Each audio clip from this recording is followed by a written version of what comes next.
Hello everyone and welcome to my channel RN এডুকেশনে।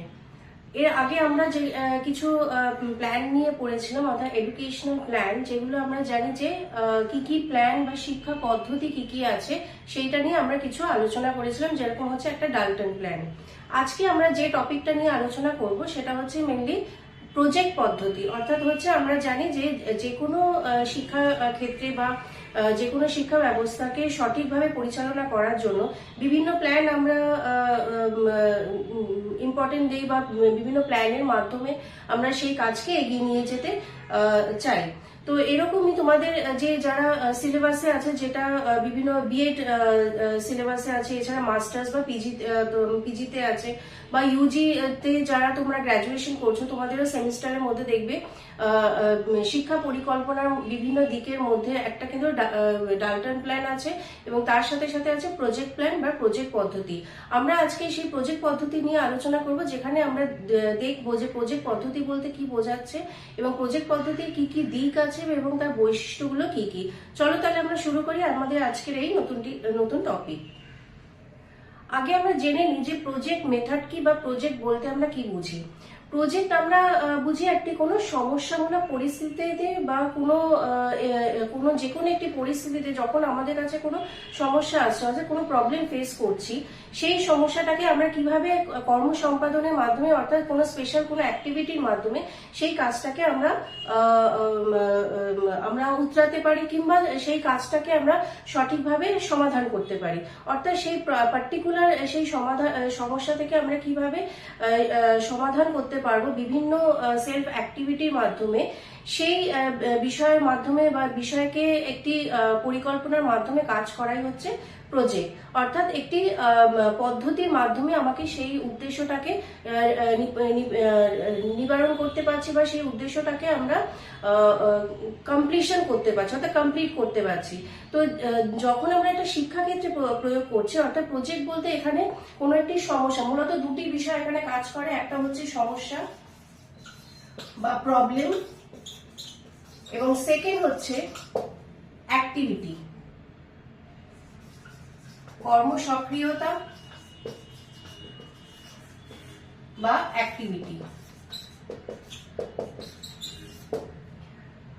অর্থাৎ যে কোনো আমাদের কাছে যখনই কোনো প্রবলেম আমরা ফেস করছি, অর্থাৎ যখনই আমাদের কাছে কোনো সমস্যা আসছে, তার মানে কি আমাকে আগে সমস্যাটাকে আমাকে নির্বাচন করতে হচ্ছে, অর্থাৎ সিলেকশন করতে হচ্ছে, অর্থাৎ সিলেকশন অফ আ প্রবলেম।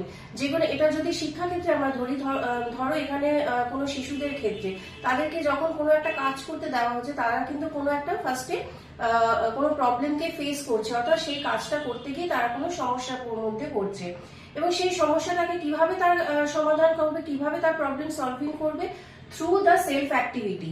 অর্থাৎ হচ্ছে শিশুর সক্রিয়তা, মানে আত্মসক্রিয়তা এবং স্বতঃস্ফূর্ত সক্রিয়তার মাধ্যমে কিন্তু সে তার এই কাজটাকে সমাধান করতে পারছে এবং তার জন্য তাকে কি করতে হচ্ছে, একটি উদ্দেশ্যমূলক কর্মসম্পাদন নিতে হচ্ছে, অর্থাৎ একটা পারপাসিভ সেলফ অ্যাক্টিভিটির মাধ্যমে তাকে কিন্তু সেই প্ল্যানিং এর মাধ্যমে, প্রপার প্ল্যানিং না থাকলে, প্রপার, আমি এর আগেও বলেছি বিভিন্ন মেথড পড়াতে গিয়ে, যে কোনো আমার কাছে যখনই প্রবলেম আসবে না কেন, সেই প্রবলেমটাকে ওভারকাম করার জন্য আমাকে একটা প্রপার প্ল্যানিং এর মধ্যে দিয়ে যেতে হবে, অর্থাৎ through proper planning, through proper action আমাকে সেটা নিতে হবে এবং তবে গিয়ে আমি সেই লক্ষ্য বা গোলসে আমি যেতে পারছি। অর্থাৎ আমাকে প্রজেক্ট পদ্ধতির মূল বিষয়টাই হচ্ছে কিন্তু এখানে দাঁড়িয়ে প্রবলেম এবং তার সাথে হচ্ছে সেলফ অ্যাক্টিভিটি।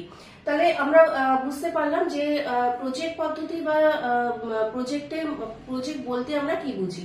আচ্ছা, এখানে এই বিষয়টা সম্পর্কে প্রথম কোন যে বিজ্ঞানী বলেছিলেন বা মনোবিজ্ঞানী এই বিষয়টা সম্পর্কে বলেছিলেন, তিনি হচ্ছেন কিলপ্যাট্রিক। কিলপ্যাট্রিক কিন্তু এই ফার্স্ট এই বিষয়টা সম্পর্কে তিনি তার মতবাদ দিয়েছিলেন। তোমাদের কোয়েশ্চেনে যারা তোমরা পরীক্ষা দিচ্ছ বা যারা নেক্সট সেটে আছো বা যারা অ্যাসপিরেন্ট, যারা পরীক্ষা প্রিপারেশন নিচ্ছ, এই বিষয়টা একটু দেখে রাখবে যে প্রজেক্ট পদ্ধতি প্রবর্তন কে করেছিলেন। প্রজেক্ট পদ্ধতির প্রবর্তন করেছিলেন কিলপ্যাট্রিক, যিনি কিনা তিনি তার বিভিন্ন গবেষণার মাধ্যমে দেখিয়েছিলেন যে শিশুদের সক্রিয়তার মাধ্যমে বা তাদের স্বতঃস্ফূর্ততার মাধ্যমে কিভাবে শিখন পরিকল্পনা বা তার কাজটি সঠিকভাবে চালনা করা যায়। অর্থাৎ সেলফ অ্যাক্টিভিটির মাধ্যমে আমার ক্লাসরুম সিচুয়েশন, আমার এডুকেশনাল যে প্ল্যানিং আছে, এডুকেশনাল যে অ্যাক্টিভিটিস গুলো আছে, যে প্রবলেমস গুলো আছে, হাউ টু ওভারকাম ইট, তার মানে কি আমাকে সেই প্রপার প্ল্যানিংটা আমাকে নিতে হচ্ছে। এখানে কিছু আমরা বৈশিষ্ট্য সম্পর্কে আমরা দেখে নেব যে প্রজেক্ট পদ্ধতির কি কি বৈশিষ্ট্য আছে বা ডিফারেন্ট আসপেক্ট গুলো কি কি, what are the different aspect of the project plan বা প্রজেক্ট মেথড। আসো আমরা তাহলে একটু দেখে নিই যে প্রজেক্ট পদ্ধতির কি কি বিভিন্ন দিক আছে এবং তার ডিফারেন্ট আসপেক্ট গুলো কি, যার মধ্যে দিয়ে কিন্তু এই বিষয়টা আমরা আরেকটু বিস্তারিতভাবে আমরা জানতে পারবো এবং আমাদের এই কনসেপ্টটা একটু ক্লিয়ার হবে। চলো তাহলে আমরা দেখে নিই যে বৈশিষ্ট্যগুলো কি কি বা এর বিভিন্ন আসপেক্ট গুলো কি কি প্রজেক্ট পদ্ধতির বিষয়ে। প্রজেক্ট পদ্ধতির ফার্স্টেই আমরা যেটা আমরা দেখবো যে প্রবলেম, এটা আমি একটু আগে বললাম যে প্রজেক্ট পদ্ধতি বা যে কোনো প্রজেক্ট পদ্ধতির মূল বিষয় হচ্ছে কিন্তু সমস্যা। অর্থাৎ আমাকে আগে সমস্যাটাকে খুঁজে বের করতে হবে। সমস্যাই যদি আমার না থাকে বা কোনো বিষয়ের মধ্যে আমি যদি কোনো সমস্যা বা প্রবলেম খুঁজে না পাই, তাহলে আমাকে প্রজেক্টের কোনো মানে হয় না, প্রজেক্টের কোনো প্রশ্নই আসে না। সুতরাং আমাদের অর্থাৎ জীবনের সাথে সম্পর্কযুক্ত যে সমস্যাগুলো সূত্র আছে, সেই বিষয়গুলোকে আমাকে আগে খুঁজে বার করতে হবে যে প্রবলেমটা এক্স্যাক্টলি কোথায় আছে, অর্থাৎ প্রবলেমটা সঠিকভাবে খুঁজে বার করা। নেক্সট হচ্ছে পারপাসিভ, যেটা হচ্ছে which is a very important. মানে পারপাসিভ না যদি হয় তাহলে কিন্তু প্রজেক্টটা কিন্তু পজিটিভ দিকে এগোবে না। অর্থাৎ প্রবলেম আমার আছে, কিন্তু আমার যদি সেই উদ্দেশ্যটা আমাকে থাকতে হবে যে কোন উদ্দেশ্যকে পূরণ করার জন্য বা কোন উদ্দেশ্যকে আমি কমপ্লিশন করার জন্য আমাকে সেই প্রবলেমটা খুঁজতে হবে এবং তাকে সেই গোল অবধি আমাকে নিয়ে যেতে হবে। অর্থাৎ কোনো সমস্যা যদি আমাকে থাকে তাহলে সেই উদ্দেশ্যটা হচ্ছে আমার সমস্যা, অর্থাৎ মানে সেই প্রবলেমটা সলভ করার জন্য কি কি পরিকল্পনা আমাকে নিতে হচ্ছে এবং সেই উদ্দেশ্যটাকে আমাকে কমপ্লিট করার জন্য আমাকে পরিকল্পনা মাফিক আমাকে কাজ করতে হবে। অর্থাৎ আমার উদ্দেশ্যটা হবে সেই সমস্যাটাকে সঠিকভাবে সঠিক উপায় বিভিন্ন কৌশল প্রয়োগ করে তার সমাধান করা, সেটা হচ্ছে আমার কিন্তু পারপাস না থাকলে কিন্তু আমি কোনো প্রজেক্টই আমি কমপ্লিট করতে পারবো না বা তাকে আমি সঠিকভাবে একটা আউটপুট দিতে পারবো না। নেক্সট হচ্ছে ন্যাচারাল সেটিং অফ ওয়ার্ক, অর্থাৎ হচ্ছে কর্মস্বাধীনতা মানে কর্মস্বাধীনতা বা এখানে বলতে পারো যে কর্ম নির্বাচনের স্বাধীনতা। অর্থাৎ কোনো শিশুকে বা শ্রেণী, আমি যদি ক্লাসরুম ওয়াইজ বা ক্লাসরুম ওরিয়েন্টেড বলি, অর্থাৎ শ্রেণীকক্ষের মধ্যে কোনো শিক্ষার্থীদেরকে সঠিকভাবে তাদের সমস্যাগুলোকে সঠিকভাবে সলভ করার জন্য, তাদের সমস্যাগুলোকে সঠিকভাবে সমাধান করার জন্য তাদেরকে কিন্তু একটা ন্যাচারাল সেটিং দিতে হবে। আমরা যে বর্তমানে বা যে ধরনের গতানুগতিকতার শিক্ষা লাভ করি বা শ্রেণীকক্ষে যে ধরনের শিক্ষা দেওয়া হয়, সেটা কিন্তু একটা কৃত্রিম ভাবে পার্টিকুলার টাইম মেনটেন করে সেই একটা পার্টিকুলার পরিবেশের মধ্যে থেকে তাকে ওইটুকু সময় ওইটুকু সিলেবাসের মধ্যে তাকে বা কারিকুলামের মধ্যে থেকে তাকে সেই পাঠগুলো দেওয়া হচ্ছে বা তার সেই কারিকুলামটাকে প্রোভাইড করা হচ্ছে। কিন্তু এখানে যখন আমি কোনো প্রবলেম সলভিং এ আসবো, সেখানে কিন্তু আমাকে তাকে পুরোপুরি স্বাধীনতা দিতে হবে, অর্থাৎ টোটাল ইন্ডিপেন্ডেন্স তাকে দিতে হবে যে সে তার নিজের স্বতঃস্ফূর্ত সক্রিয়তার মাধ্যমে, অর্থাৎ স্পন্টেনিয়াস ইনভলভমেন্ট একজন শিশুর বা শিক্ষার্থীর মধ্যে থাকতে হবে, যাতে করে সে তার মেন্টাল এবিলিটি, তার স্পন্টেনিয়াস অ্যাক্টিভিটি, তার এফার্ট, সেই পজিটিভ এফার্টটা যাতে দিতে পারে, তার সেলফ তার চিন্তাধারা, তার ক্রিয়েটিভিটি, এই সমস্ত যাতে সে তার কাজে লাগাতে পারছে, সেই সমস্যাটাকে সমাধান করার জন্য সেই পরিবেশ আমাকে তৈরি করতে হবে। অর্থাৎ নির্বাচনের স্বাধীনতা, অর্থাৎ আমি কোন কোন প্রসেসে আমি কাজটা করব সেটা যদি আমাকে সম্পূর্ণ স্বাধীনতা না দেওয়া হয়, আমি কিন্তু ওই বাউন্ডারিজের মধ্যে থেকে কাজ করতে পারবো না। তার মানে কি আমার পজিটিভ আউটপুটটা আসবে না। আমার পজিটিভ আউটপুট তখনই আসবে যখন আমি আমার চিন্তার মধ্যে একটা ফ্রিডম পাবো, আমার কাজের মধ্যে আমার একটা স্বাধীনতা থাকবে, আমি ফ্রি হ্যান্ড আমি কাজটা করতে পারবো। তখনই কিন্তু আমি খোলা মনে চিন্তা করতে পারবো যে আমার কি কি করতে হবে, আমার নিজের ক্রিয়েটিভিটি কি থাকবে, আমার নিজের ইন্ডিপেন্ডেন্স কি থাকবে, আমাকে কোন কোন কৌশল গুলো আমাকে নিলে এই কাজটা আমার সফল হবে। অর্থাৎ আমাকে সিলেকশন অফ আ প্রসেস অর্থাৎ ন্যাচারাল সেটিং এ থাকতে হবে, কোনো কৃত্রিম পরিবেশে নয়, একটি স্বতঃস্ফূর্ত পরিবেশে, একটা প্রাকৃতিক পরিবেশের মধ্যে থেকে আমি স্বাধীনভাবে আমি কাজটা যাতে করতে পারি সেই উদ্দেশ্যটা আমাকে দেখতে হবে। নেক্সট হচ্ছে সোশ্যাল এনভায়রনমেন্ট অর্থাৎ সামাজিক পরিবেশ।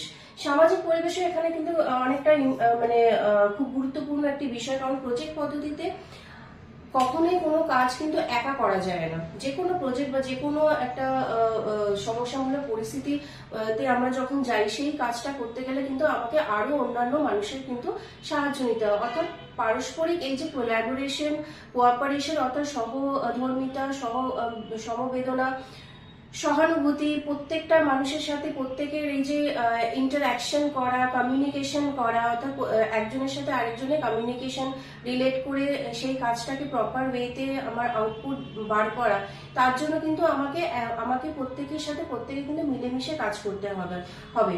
অর্থাৎ পরস্পরের সাথে পরস্পরের মধ্যে মেলবন্ধন করে আমাকে কাজ করতে হচ্ছে। অর্থাৎ ইন্টার রিলেটেড কোঅপারেশনের মাধ্যমে আমার কিন্তু সেই কাজটা করতে হবে। এখানে বিভিন্ন ক্ষেত্রে বিভিন্ন অ্যাক্টিভিটির মাধ্যমে তাদের চিন্তাধারা আসবে। অর্থাৎ আমি যেভাবে চিন্তা করছি, পাশের জন্য হয়তো অন্যভাবে বিষয়টাকে দেখছে।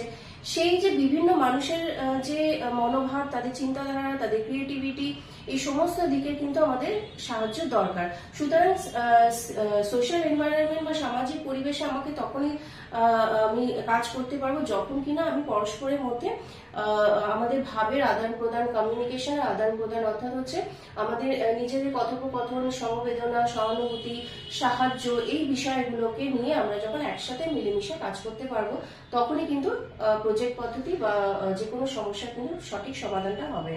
নেক্সট হচ্ছে selection of a whole hearted activity. এটা কিন্তু সিমিলার, এটা হচ্ছে ওয়ার্ক প্লেসের কথা বলা হয়েছে। অর্থাৎ সেটিং, ন্যাচারাল সেটিং, এটা হচ্ছে হোল হার্টেড অর্থাৎ হচ্ছে স্বতঃস্ফূর্ত ভাবে অ্যাক্টিভিটি। অর্থাৎ স্বতঃস্ফূর্ত ভাবে আমি কোনো কর্ম সম্পাদন করতে গেলে আমাকে যে স্বতঃস্ফূর্ত সক্রিয়তাটা লাগছে, অর্থাৎ আমার চিন্তাধারা, আমার ভাবনা, আমার ক্রিয়েটিভিটি, অর্থাৎ আমার সক্রিয়তা, আমার সৃজনশীলতা, এই প্রত্যেকটা বিষয় কিন্তু একসাথে রিলেটেড। সুতরাং আমি যাতে ফ্রি ভাবে কাজ করতে পারছি, আমি কোন কোন বিষয়কে কিভাবে দেখছি, সেই বিষয়ে যদি আমার কর্মস্বাধীনতা থাকে, তাহলে কিন্তু যে কোনো অ্যাক্টিভিটি বা যে কোনো প্রজেক্টের কিন্তু একটা আউটপুট অনেক বেশি ভালো হয়। নেক্সট হচ্ছে রেসপন্সিবিলিটি। অর্থাৎ যে কোনো কাজ করতে গেলে আমার নিজস্ব একটা দায়িত্ববোধ থাকা দরকার। শিক্ষার্থী বা যে কোনো শিশুদের ক্ষেত্রে ক্লাসরুম ওরিয়েন্টেড যে কোনো অ্যাক্টিভিটি দিলে, অর্থাৎ ধরা যাক এখানে যদি আমি ম্যাথসের কথা নিয়ে নিই, ক্লাসরুমে যদি ম্যাথস সলভ করতে হয়, আমি যদি তাকে জোর জবরদস্তি করে কোনো কিছু শেখাতে চাই, তাহলে কিন্তু সে কখনোই শিখবে না। আমি ছোট ক্লাস কেন, বড় ক্লাসের ক্ষেত্রেও একই বিষয়। তাহলে আমাকে সেই ইজি টু ওয়েটা আমাকে দিতে হবে। কোন কোন প্রসেসগুলো আমাকে দেখতে হবে যে তার ক্ষেত্রে ইজি টু ওয়ে হচ্ছে, অর্থাৎ সেই সমস্যাটা সমাধান করতে মানে সহজভাবে পাচ্ছে। এছাড়া হচ্ছে তার রেসপন্সিবিলিটি কি, মানে আমার দায়িত্ব কি কি আছে, সেটা একজন শিক্ষার্থীর ক্ষেত্রে হতে পারে, কিংবা যে ডিরেকশন দিচ্ছেন বা যে নির্দেশনা দিচ্ছেন তার ক্ষেত্রে হতে পারে। অর্থাৎ যে কোনো সমস্যাটাকে সমাধান করতে গেলে আমাদের নিজেদের মধ্যে অনেকটা দায়িত্ববান হতে হবে। দায়িত্ববান কিসের প্রতি? আমাদের সমাজের প্রতি, আমাদের শিক্ষার প্রতি, আমাদের যে পার্টিকুলার সমস্যাটা নিয়ে আমরা কাজ করছি সেই সমস্যাটার দিকে আমাদেরকে দায়িত্ববান হতে হবে। অর্থাৎ যে কোনো প্রজেক্ট পদ্ধতি বা প্রজেক্ট মেথডে কাজ করতে গেলে সেই সমস্যাটাকে সঠিকভাবে কর্মসম্পাদনের জন্য আমাকে একটি উদ্দেশ্যমূলক নীতি, কৌশল, এই বিষয়গুলোকে নিয়ে আমার চলতে হবে, যাতে কিনা আমি আমার প্রজেক্টে বা যে পার্টিকুলার সমস্যাটা নিয়ে আমি কাজ করছি সেই সমস্যাটাকে আমি সঠিকভাবে এবং সঠিক উপায় আমি তার পজিটিভ আউটপুট দিতে পারি কিনা, সেটাই হচ্ছে আমার মূল বিষয়। সুতরাং আমার মনে হয় আমি প্রজেক্ট পদ্ধতিটা বিষয়টা অনেক বড়। পড়ার সময় তোমরা হয়তো অনেক যখন ইন ডেপথে পড়তে যাবে তখন বিষয়টা অনেক বেশি কমপ্লিকেটেড লাগবে।